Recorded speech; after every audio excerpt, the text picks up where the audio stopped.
नमस्कार दोस्तों, आप सभी का आपके YouTube चैनल में हार्दिक स्वागत है। तो आज की जो हमारी क्लास है वो एक्सेल की 4th क्लास है। अगर आपने अभी तक पीछे वाली क्लासेस को नहीं देखा है तो एक बार आप प्लेलिस्ट में जाके उन वीडियो को जरूर चेक कर लेना। तो चलिए क्लास को शुरू करते हैं। आज हम करेंगे आपके अल्फ़ाबेटिक फॉर्मूले। जैसे कि कई बार क्या होता है वर्ड के अंदर, जैसे मैंने यहाँ पर लिख दिया कंप्यूटर।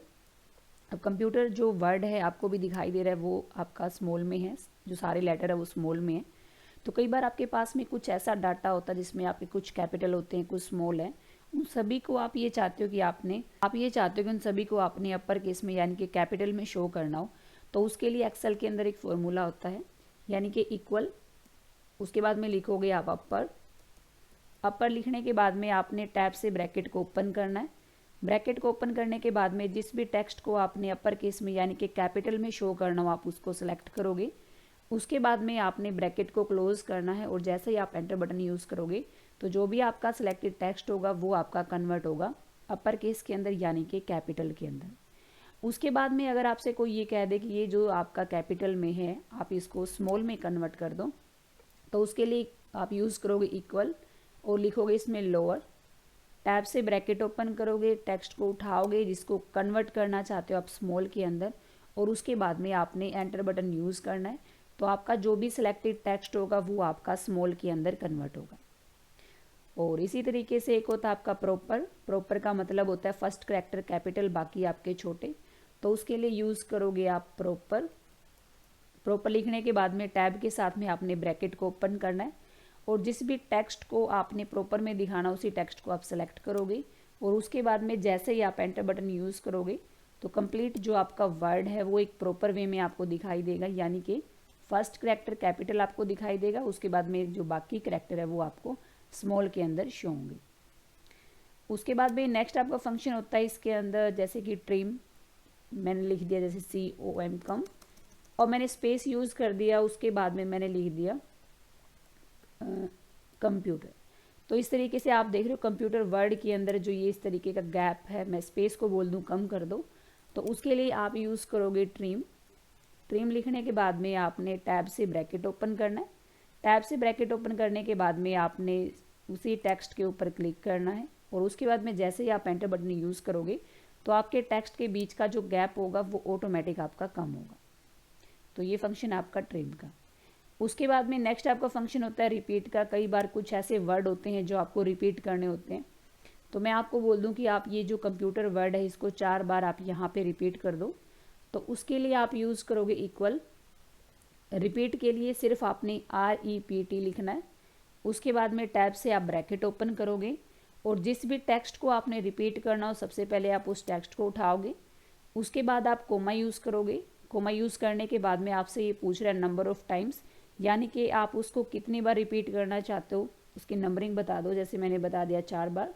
और उसके बाद में जैसे ही आप एंटर बटन यूज़ करोगे तो इस तरीके से जो कंप्यूटर वर्ड है वो आपका 4 बार रिपीट करके आपको शो कर देगा।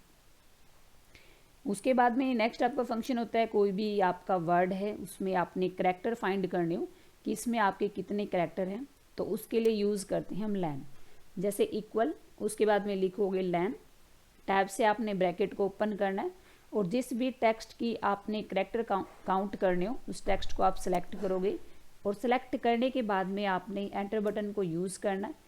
आप जैसे ही एंटर बटन यूज़ करोगे तो ऑटोमेटिक बता देगा कि कंप्यूटर वर्ड के अंदर आपके 8 करैक्टर यूज़ किए गए हैं। उसके बाद में नेक्स्ट आपका फॉर्मूला आता है इसके अंदर राइट और लेफ़्ट, यानी कि कोई भी वर्ड लिख दिया, जैसे मैंने यहाँ पे लिख दिया सॉफ्टवेयर। अब सॉफ्टवेयर लिखने के बाद में अगर आपसे कोई ये बोल दे कि सॉफ्टवेयर के राइट साइड के कुछ भी वर्ड है, मेरे को राइट साइड के 2 वर्ड दिखा दो या फिर लेफ्ट साइड के 2 वर्ड दिखा दो, तो उसके लिए क्या यूज़ करते हैं हम, लेफ़्ट या राइट आप यूज़ कर सकते हो। जैसे मैंने यहाँ पे लिख दिया इक्वल, उसके बाद में आप लिखोगे लेफ़्ट, उसके बाद में आप लिखोगे यहाँ पे लेफ़्ट लिखने के बाद में आपने टैब से ब्रैकेट को ओपन करना है। ब्रैकेट को ओपन करने के बाद में सबसे पहले आप टेक्स्ट को उठाओगे, जैसे मैंने सॉफ्टवेयर को उठा दिया। उसके बाद में आपने कोमा यूज़ करना है। कोमा यूज़ करने के बाद में आपसे ये पूछेगा कि आप कितने करैक्टर देखना चाहते हो लेफ़्ट साइड के। जैसे मैंने इसको बता दिया कि मेरे को 4 करैक्टर ही देखने हैं लेफ़्ट साइड के। और उसके बाद में आप जैसे ही एंटर बटन यूज़ करोगे तो आप देख रहे हो आपका जो सॉफ्टवेयर वर्ड है उसके आपके लेफ़्ट साइड के जो 4 करैक्टर है वो आपको दिखाई देंगे। इसी तरीके से मैं आपसे बोल दूं कि आप राइट के दिखा दो, तो उसके लिए यूज़ करोगे इक्वल, आप लिखोगे राइट। राइट लिखने के बाद में आपने टैब से ब्रैकेट को ओपन करना है। ब्रैकेट को ओपन करने के बाद में आप टेक्स्ट को उठाओगे। टेक्स्ट को उठाने के बाद में एक कोमा। इसी तरीके से वही कंडीशन रिपीट होगी जैसे कि नंबर ऑफ कैरेक्टर, यानी कि राइट साइड के आपको कितने कैरेक्टर देखने हैं। अब मैंने इसको बता दिया कि मेरे को राइट साइड के सिर्फ 2 ही कैरेक्टर देखने हैं, तो आप यहाँ पे लिखोगे 2 और उसके बाद में आप यूज़ करोगे एंटर बटन। तो ऑटोमेटिक आपको सॉफ्ट जो वर्ड है उसके राइट साइड के 2 कैरेक्टर आपको दिखा देगा। उसके बाद में नेक्स्ट आपका फंक्शन होता है, कोई भी वर्ड है उसके मिड यानी कि बीच में से आप वर्ड देखना चाहते हो, तो उसके लिए आप यूज़ करोगे मिड का फॉर्मूला। जैसे लिखोगे इक्वल, उसके बाद में लिखोगे आप मिड। मिड लिखने के बाद में आपने टैब से ब्रैकेट को ओपन करना है। ब्रैकेट को ओपन करने के बाद में सबसे पहले आप टेक्स्ट को उठाओगे। टेक्स्ट को उठाने के बाद में आपने कोमा यूज़ करना है। कोमा यूज़ करने के बाद में स्टार्ट नंबर का मतलब होता है कि आप कहाँ से स्टार्ट करना चाहते हो। जैसे मैंने इसको बता दिया कि मेरे को F से लेके A तक डाटा देखना है, यानी कि F की नंबरिंग बताओ इसको। F की जो नंबरिंग है वो आपकी 3। उसके बाद में कोमा यूज़ करोगे। नंबर ऑफ करेक्टर का मतलब होता है कि F से लेके आप कितने करेक्टर देखना चाहते हो। मैंने F से लेके A तक देखने, तो काउंट करोगे FTWA, यानी कि 4 करेक्टर होंगे और उसके बाद में आपने एंटर बटन यूज़ करना है। तो ऑटोमेटिक सॉफ्टवेयर वर्ड के जो आपने बीच में से वर्ड देखने थे वो आपको ऑटोमेटिक आपके फॉर्मूले के अंदर शो करेंगे। उसके बाद में नेक्स्ट आपका फंक्शन होता है इसके अंदर रिप्लेस का, यानी कि कुछ ऐसे वर्ड होते हैं जैसे कि मैंने यहाँ पे लिख दिया कंप्यूटर। अब ये कंप्यूटर जो वर्ड है मेरे को यहाँ से चेंज करना है, यानी कि रिप्लेस करना है। जो कंप्यूटर वर्ड है वो आपका गलत है क्योंकि COMPUTER आता है, लेकिन ये CAM लिख दिया मैंने क्योंकि यहाँ पे मेरा O मेरे को लिखना था, लेकिन मैंने CAMPUTER लिख दिया। तो इसको रिप्लेस आप कैसे करोगे इक्वल, उसके बाद में आप यूज़ करोगे रिप्लेस। रिप्लेस उठाने के बाद में ओल्ड मतलब जहाँ पे मिस्टेक है आपने सबसे पहले उस कैरेक्टर को उठाना है। कैरेक्टर को उठाने के बाद में आप कोमा यूज़ करोगे। स्टार्ट नंबर यानी कि जो नंबरिंग है आपकी कहाँ पे मिस्टेक है, तो A पे आपकी मिस्टेक है, A की नंबरिंग है आपकी 2, आपने 2 लिखोगे आप कोमा। उसके बाद में नंबर ऑफ कैरेक्टर यानी कि कितने कैरेक्टर के अंदर आपकी मिस्टेक है, तो मेरी जो मिस्टेक है वो सिर्फ एक ही कैरेक्टर के अंदर है, वो भी A के अंदर, तो आप यहाँ पे 1 लिखोगे। उसके बाद में दोबारा से कोमा यूज़ करोगे। कोमा यूज़ करने के बाद में न्यू टेक्स्ट का मतलब होता है कि उसकी जगह आप क्या लेके आना चाहते हो। जैसे मेरे को O लिखना है, वहाँ पे O सिलेक्ट करने के बाद में आप शिफ्ट के साथ में ब्रैकेट क्लोज करोगे और उसके बाद में एंटर, तो ऑटोमेटिक आपको वो रिप्लेस करके दिखा देगा। कंप्यूटर की जो आपकी राइट स्पेलिंग होगी वो इसके अंदर शो कर देगा। अब आपको पता है एक्सेल के अंदर आप कभी भी न्यूमेरिकल नंबर अगर टाइप कर रहे हो तो वो बाय डिफ़ॉल्ट आपके राइट साइड में चलते हैं, लेकिन अगर आप कहीं पे भी अगर इसमें अल्फ़ाबेट फॉर्मूले अल्फ़ाबेट कोई भी वैल्यू आप लिखोगे तो वो बाय डिफ़ॉल्ट आपकी चलती है लेफ़्ट के अंदर। अब इसमें मैंने कुछ वैल्यू है अल्फ़ाबेट लिख दी, कुछ इसमें न्यूमेरिकल लिख दी, और मैं आपसे ये पूछ लूँ कि मेरे को ये बताओ कि जो सिलेक्टेड मेरी रेंज है इसमें आपने कितने जो कैरेक्टर हैं वो अल्फ़ाबेट लिखे हैं या फिर कितने कैरेक्टर आपने न्यूमेरिकल लिखे हैं। तो उसके लिए आप एक फॉर्मूला यूज़ करोगे जिसका नाम है काउंट। आप यहाँ पे लिखोगे काउंट। काउंट लिखने के बाद में आपने टैब से ब्रैकेट ओपन करना है। ब्रैकेट ओपन करने के बाद में आप यहाँ पे उस रेंज को उठाओगे जिस रेंज में आपने वैल्यू को पता करना है। अब इस रेंज में ये काउंट लिखने के बाद में आप इस रेंज को उठा लेना, क्योंकि काउंट के अंदर सिर्फ वो आपको न्यूमेरिकल ही दिखाएगा कि कितने जो आपका सेल है उसमें न्यूमेरिकल वर्क है। और उसके बाद में एंटर बटन यूज़ करोगे तो ये आपको बता रहा है कि इस रेंज के अंदर आपके 7 ऐसे सेल है जिसके अंदर आपका जो वर्क है वो न्यूमेरिकल है।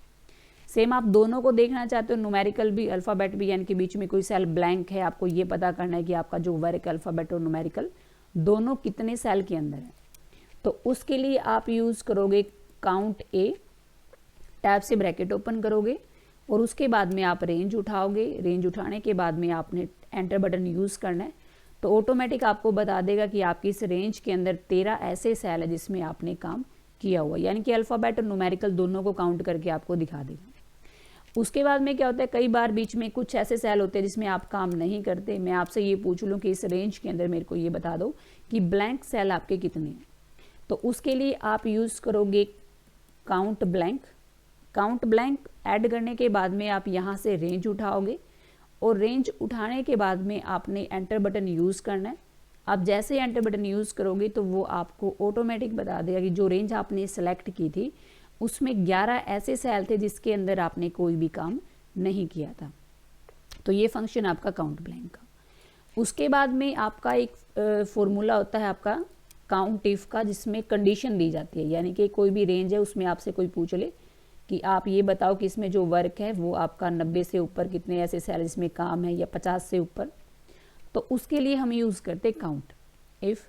अब आपसे पूछ लूँ कि इस रेंज के अंदर मेरे को ये बता दो 50 से जो ऊपर का वर्क है वो आपके कितने सेल के अंदर है, तो उसके लिए क्या करोगे आप इक्वल और उसके बाद में काउंट और इफ़ लगा दोगे। काउंट इफ़ लिखने के बाद में आप टैब से ब्रैकेट ओपन करोगे, उसके बाद में आप रेंज उठाओगे, रेंज उठाने के बाद में आपने कोमा यूज़ करना है, कोमा यूज़ करने के बाद में आप इन्वर्टेड कोमा यूज़ करोगे दोबारा से।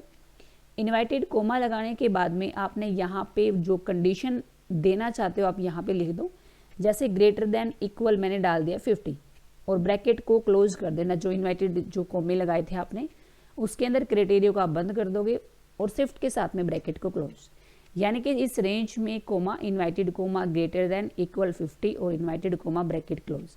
तो इसका मतलब हुआ कि इस रेंज के अंदर आपको ये बताना है कि 50 से जो ऊपर की वैल्यू है वो कितने सेल के अंदर है। तो जैसे ही एंटर करोगे तो आपको वो ऑटोमेटिक बता रहा है 50 से ऊपर की जितने भी वैल्यू वो आपकी साथ ही है। उसके बाद में कई बार क्या होता है, जैसे मैं आपसे ये पूछ लूँ मेरे को ये बता दो 30 से लेके आपका 70 तक का जो वर्क है वो आपके कितने सेल के अंदर है, तो उसके लिए आप यूज़ करोगे काउंट और इफ़ के साथ में एस लगा देना, यानी कि काउंट इफ्स जिसका यूज़ करते हैं बिटवीन की कंडीशन को देखने के लिए। टैब से ब्रैकेट ओपन करोगे, ब्रैकेट ओपन करने के बाद में आप रेंज को सिलेक्ट करोगे, उसके बाद में आप कोमा यूज़ करोगे, फिर आपने इन्वर्टेड कोमा यूज़ करना है। इन्वर्टेड कोमा यूज़ करने के बाद में जो आपकी वैल्यू है 30, पहले इसको डालोगे आप ग्रेटर देन के अंदर, यानी कि इन्वर्टेड कोमा और ग्रेटर देन इक्वल आपने डाल दिया इसमें 30 और इन्वर्टेड कोमा, यानी कि इस रेंज के अंदर आपका जो वर्क है 30 या 30 से ऊपर का हो। फिर दोबारा से आपने कोमा यूज़ करना है और उसी रेंज को दोबारा से उठाओगे और फिर दोबारा से कोमा इन्वर्टेड कोमा। अब आपने लेस देन लिखोगे आप इसमें 70 डालने के बाद में इन्वर्टेड कोमा क्लोज करोगे, ब्रैकेट को क्लोज करोगे और जैसे ही आप एंटर बटन यूज़ करोगे तो आपको वो ऑटोमेटिक बता देगा कि इस रेंज के अंदर 5 ऐसे सेल है जिसमें आपका वर्क 30 से लेके 70 तक का शो है। उसके बाद में अगर आप चाहते हो कि आपने यहाँ पे एवरेज निकालना है इसका, तो डायरेक्ट लिखोगे इक्वल, उसके बाद में एवरेज और टैब से एवरेज की फॉर्मूले को लेके आओगे। एवरेज लिखने के बाद में आप उस रेंज को सिलेक्ट करोगे जिसकी भी आप एवरेज निकालना चाहते हो और उसके बाद में एंटर, तो ऑटोमेटिक आपको एवरेज निकाल के वो दिखा देगा। उसके बाद में कई बार क्या होता है, जैसे दोस्तों आपने देखा होगा जैसे ये नंबर है न्यूमेरिकल, ये आपके नेगेटिव वैल्यू के अंदर, जैसे मैं कुछ और लिख दूँ ये भी नेगेटिव के अंदर है, मैं आपसे बोल दूँ इनको पॉजिटिव में कन्वर्ट कर दो, तो इक्वल ABS लिखोगे, टैब से ब्रैकेट ओपन करोगे, उस नंबर को उठाओगे जिसको आपने पॉजिटिव में कन्वर्ट करना है और उसके बाद में आप एंटर बटन यूज़ करोगे तो वो ऑटोमेटिक नेगेटिव वैल्यू को पॉजिटिव के अंदर कन्वर्ट करके आपको दिखा देगा। और लास्ट आपका फॉर्मूला होता है इसके अंदर, जैसे डेटेड इफ का, डेट ऑफ बर्थ किसी की निकालनी हो तो उसके लिए सबसे पहले आपके पास में 2 डेट होनी चाहिए, जैसे कि एक आपके पास में टुडे की, आप टुडे की लिख दोगे, टुडे का फॉर्मूला लगा के भी लिख सकते हो या फिर कंट्रोल के साथ में सेमीकोलन यूज़ करके भी आप करंट डेट लेके आ सकते हो। और उसके बाद में यहाँ पे किसी की भी डेट डाल दो, जैसे मैंने 17 तारीख और मार्च में डाल दिया, 1990 में किसी का जन्म हुआ था और उसकी आपने पता लगाना है कि वो कितने साल का हुआ है, तो उसके लिए क्या करोगे इक्वल, फिर आप लिखोगे डेटेड इफ़, टैब से ब्रैकेट ओपन करोगे, उसके बाद में डेट ऑफ बर्थ उठाओगे, फिर आपने कोमा यूज़ करना है टुडे, फिर दोबारा से कोमा, अभी आप इन्वर्टेड कोमा में डाल दोगे वाई क्योंकि आपने उसका पता करना है वो कितने साल का हुआ है, शिफ्ट के साथ ब्रैकेट क्लोज और उसके बाद में एंटर, तो वो ऑटोमेटिक बता देगा वो कितने साल का हुआ, यानी कि 33 साल का वो कैंडिडेट हुआ है। अगर आप पता करना चाहते हो कितने महीने का, तो जहाँ पे आपने वाई लिखा था उसको कट करके आप एम लिखोगे और एंटर बटन यूज़ करोगे, आपको वो महीने का दिखा देगा।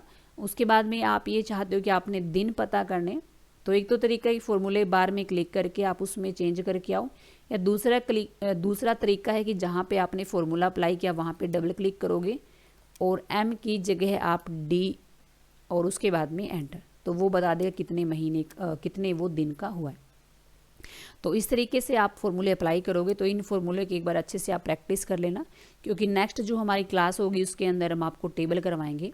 तो अगर आपको ये वीडियो अच्छी लगी तो वीडियो को लाइक शेयर कमेंट आप जरूर करें दोस्तों, और आपके पास में जितने भी स्टडी ग्रुप हैं सभी ग्रुपों में इस वीडियो के लिंक को आप शेयर कर दें।